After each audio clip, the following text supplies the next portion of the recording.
first saw it 6 years ago, and I had no prior expectations, and I just kept pausing the film to take pictures of the screen because I thought it was just so impeccably composed.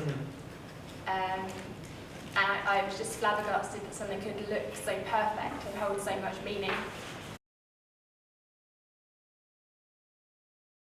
It was interesting to hear people laughing. Yes. Because it is funny, but in a very loaded way, and usually out of very awkward, unpleasant situations. So I never noticed that it was funny until today. I mean, there are a lot of reasons why I think this. One, I think he was probably a nightmare megalomaniac of a human being, with no qualms about pushing people around in his relationships and in his film. Then he also managed to multitask by having the people who were in his relationships all be in his films. So the guy who plays Ali, they were lovers at the time. There's at least one other lover in that film. I don't know how many of his lovers are in that film, but he just, everything was part of the same thing, and everything was cinema. And his background was in the theatre, so he kind of recruited this troupe of people. And if you watch more of his films, you'll see some of the same faces popping up. So I think it was just like a combination of a very forceful personality, living his life so that everything fueled cinema, and then thirdly, a lot of drugs. For him, this is a really soft film in that the two characters don't end up broken by each other. And most of his films, falling in love is like a fool's game, and you would just have your heart ripped to shreds, and cruelty will ensue. And you get a little bit of that in the second half of the film.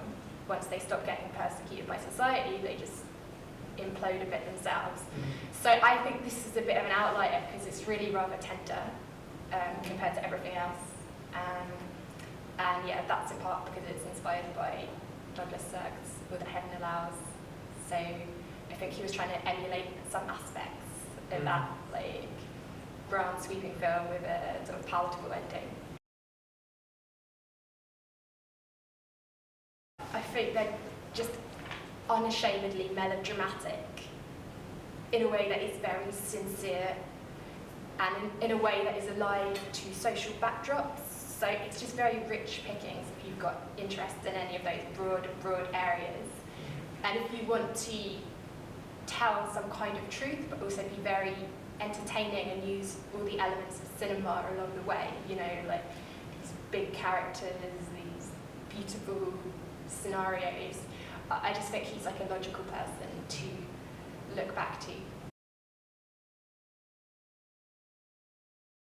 Well, the one is superficial, some kind of aesthetic pleasure. I like mirror shots. There's another film with fear in the title. I think it's just called Fear is Fear. And yeah, there's like a mirror in front of one of the characters and a mirror behind them. So there's just like endless reflections. I've always seen it as just a kind of like a pleasurable stylistic flourish. But if I was to attempt an intellectual answer on the spot, I'd say he's drawing attention to the fact that this is artificial. Also, it might be something to do with his theatrical background and was having stage. But yeah, I think it's quite a self-conscious thing to do. If you were striving for realism, you wouldn't have lots of frames like that.